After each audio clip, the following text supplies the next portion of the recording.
Sir, ये मेरा नाम संतोष कुमार हुआ। हम नवादा जिला के कौआकोल प्रखंड के मननपुर ग्राम के निवासी हैं। हमारे मननपुर ग्राम में दो वन विभाग के द्वारा दो garland trench just like a dam pass हुआ था, लेकिन वो जो डैम बनना था, जितना उसकी लंबाई बनना था और जिस अनुसार वो बनना था, लेकिन उतना बनाया नहीं गया। ये आधा अधूरा बनाया गया। जो पहला डैम है उसकी लंबाई 155 मीटर है, लेकिन उसको मात्र ये 75 मीटर बांध बनाया। उसमें और भी इरिगेशन चैनल वगैरह है, स्टॉप डैम है, वो भी बढ़िया से नहीं बनाया गया। और जो बांध बनाया गया था वो भी 3 से 4 महीने के अंदर वो बांध टूट गया।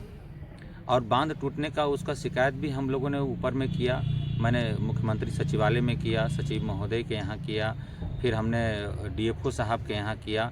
जितना जगह हमें संभव लगा था वहाँ मैंने शिकायत किया, लेकिन अभी तक किसी तरह का ठोस कार्रवाई नहीं हुआ। और जो बांध वो बनाना था सर 155 मीटर, वो मात्र 75 मीटर बनाए। और उसमें एक पहाड़ है जो आधा बनाए, इसके वजह से वो पहाड़ को जोड़ नहीं पाए। अगर वो पहाड़ को जोड़ते तो उसमें बांध अगर पूरा बन जाता तो उसमें पानी एक व्यापक स्तर पे जमा होता। क्योंकि नीतीश कुमार का एक चतुर्थ कृषि रोड मैप में गार्लेंड ट्रेंच बनाने का पानी करने का योजना है। उसमें गार्लेंड ट्रेंच बना करके वहाँ जो जंगल का पानी है उसको स्टोर किया जाए, ताकि उससे किसान को उससे फ़ायदा हो। वहाँ पे जो किसान है कम से कम 100 एकड़ ज़मीन का पटवन होता अगर वो बांध बन जाता तो। अगर नहीं बांध नहीं बनने के कारण अभी आप जा कर के देख सकते हैं, वहाँ पे जितना भी खेत है करीब 100 एकड़ के आसपास, वहाँ पे किसी में गेहूँ नहीं लगा है।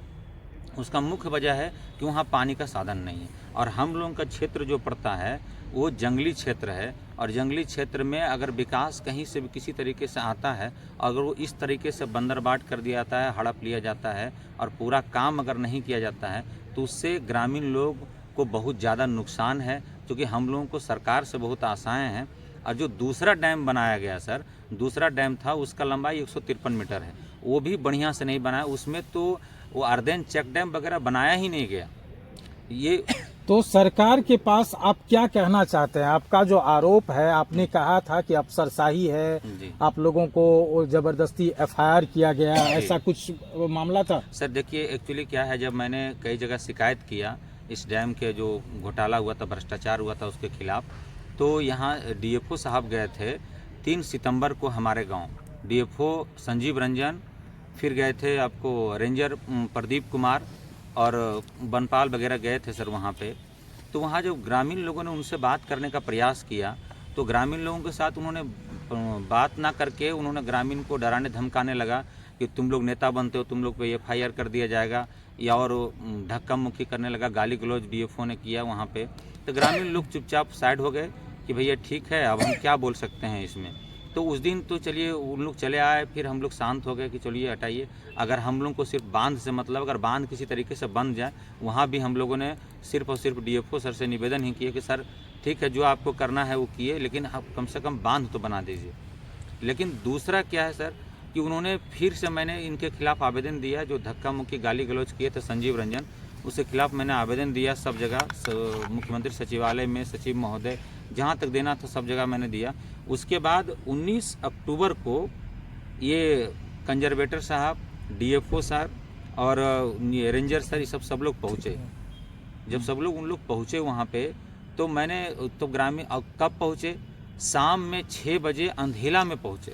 आखिर आगे आप क्या स्टेप लेना चाहते हैं, क्या करना चाहते हैं? सर आगे स्टेप हमारा रिक्वेस्ट सरकार से यही है और प्रशासन से भी है कि हमारे गांव का बांध बना दिया जाए, और साथ में जो ग्रामीण पर झूठा एफआईआर किया गया है उसको वो वापस ले, निरस्त करे। और भी सर इसमें एक बात हम जोड़ना चाहते हैं कि आखिर जब प्रशासन कोई व्यक्ति जांच करने आता है तो क्या रात में आता है, दिन में क्यों नहीं आए, रात में क्यों आए? और जब रात में जब ग्रामीण लोगों ने आपसे पूछने गए तो डीएफओ साहब, डीएफओ श्रेष्ठ कृष्णा ने क्या बोले, पहले नंबर तो ग्रामीण के साथ बहुत बदतमीजी उन लोगों ने किया। दूसरा बात वो बोले क्या, बोलते हैं कि नहीं, जो बांध बना है बिल्कुल सही बना है, इसमें कहीं कोई गड़बड़ी नहीं, सभी स्तर से जांच हो चुका है। जब सभी स्तर से जांच हो चुका है और आपने बांध मात्र 75 मीटर बनाया, तो फिर बोर्ड पे 155 मीटर क्यों नहीं लिखे आप? जैसे देखिए ये बोर्ड का कटिंग है, हम लाए हैं फोटो, देखिए बोर्ड पे 155 मीटर लिखे हैं। आखिर इस बोर्ड को 155 मीटर लिखे हैं। आखिर इसका क्या मतलब है? जब आप बोल रहे हैं कि बांध सही बना है और मात्र 75 मीटर बना, तो फिर बोर्ड पे 155 मीटर का बोर्ड लगाने का मतलब क्या होता है? इसका मतलब होता है कि आप सार्वजनिक रूप से बोर्ड क्यों लगाए फिर 155 मीटर का? फिर आप वहीं बोर्ड लगा देते कि इतना ही भाई, 155 मीटर नहीं, आप 50। और इस पे जो बोर्ड है सर, इस पे उन्होंने स्वीकृत राशि हर जगह बोर्ड पे लिखा जाता है, स्वीकृत राशि भी नहीं लिखे। तो हमने आरटीआई, तो मैंने आरटीआई किया, तो आरटीआई में हमने इनसे मांगा था कि आप हमें दीजिए, इसका पूरा एस्टिमेट दीजिए और किसके नाम से पैसा खर्च हुआ ये आप हमको बताइए। तो आरटीआई में उन्होंने जवाब नहीं दिया, और जब मैंने फिर से अपील किया तो अपील में उन्होंने क्या जवाब देते हैं कि इसमें जो स्वीकृत राशि है सिर्फ वो बताते हैं, पूरा एस्टिमेट नहीं बताते हैं।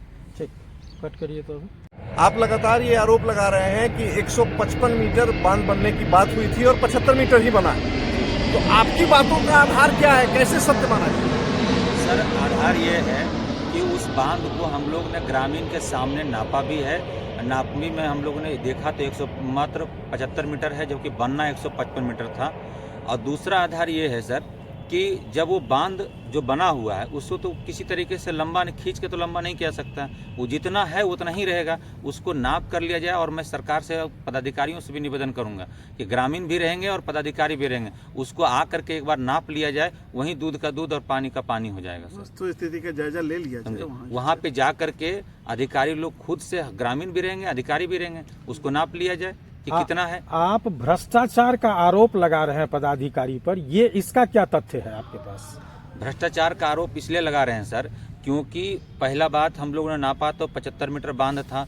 दूसरा हमने क्या देखा कि मात्र पहला बरसात आया तो निर्माण के 2-3 महीने के बाद ही वो बांध टूट गया। मतलब जो गुणवत्ता होना चाहिए, जो पैसे खर्च हुए हैं सरकार के, जी जी, उसमें घपला लग रहा है आपको। उसमें सर जो सीमेंट, ईटा या जो मिट्टी यूज करना था, सारा चीज उन्होंने मतलब एकदम निम्न कोटि का प्रयोग किया, जिसके वजह से वो बांध टूट गया। और जो बांध का जो फिर से उन्होंने रिपेयरिंग किया, वो भी जैसे तैसे करके, अभी भी जाइएगा, अभी भी अगर बांध देखेंगे तो पूरा बांध धंसा हुआ है।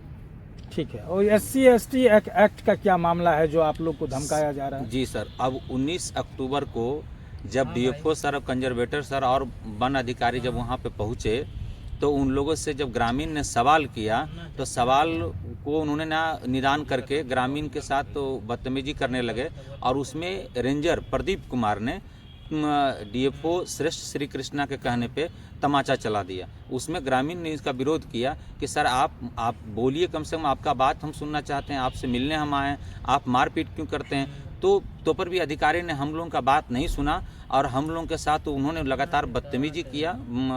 और उसके बाद जब वो बैठे गाड़ी में तो गाड़ी ऐसे न चाह रहे थे जैसे किसी ग्रामीण पे वो गाड़ी चढ़ा देंगे। तो ये कितना नुकसानदायी। और मैं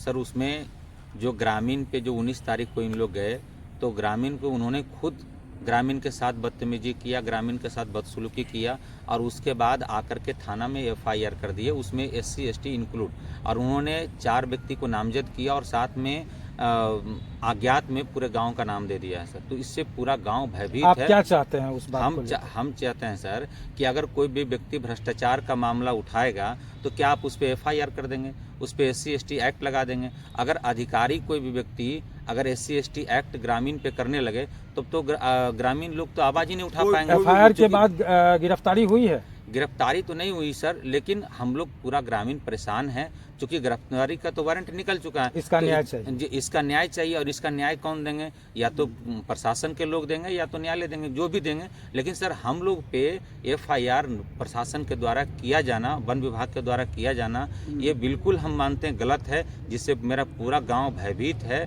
और पूरा गाँव को इसमें नुकसान हो रहा है। क्योंकि दूसरा कोई भी व्यक्ति भ्रष्टाचार का मामला उठाने से लोग हिचकेगा कि नहीं, अगर हम करेंगे तो विभाग के वरीय पदाधिकारियों या मंत्री से मिले हैं, अपनी समस्या को आपने बताया है? जी सर, मैंने मंत्री साहब से भी मिला, सचिव महोदय से भी मिला, सभी को मैंने अपना समस्या बताया। क्या उनके तरफ से जवाब मिला आपको? उनके तरफ से अभी कोई जवाब नहीं मिला, किसी भी तरह का आश्वासन नहीं मिला, और हम उम्मीद करते हैं कि हम आश्वासन मिले ताकि हमारा बांध बने और हम लोगों को इस केस से मुक्ति मिले।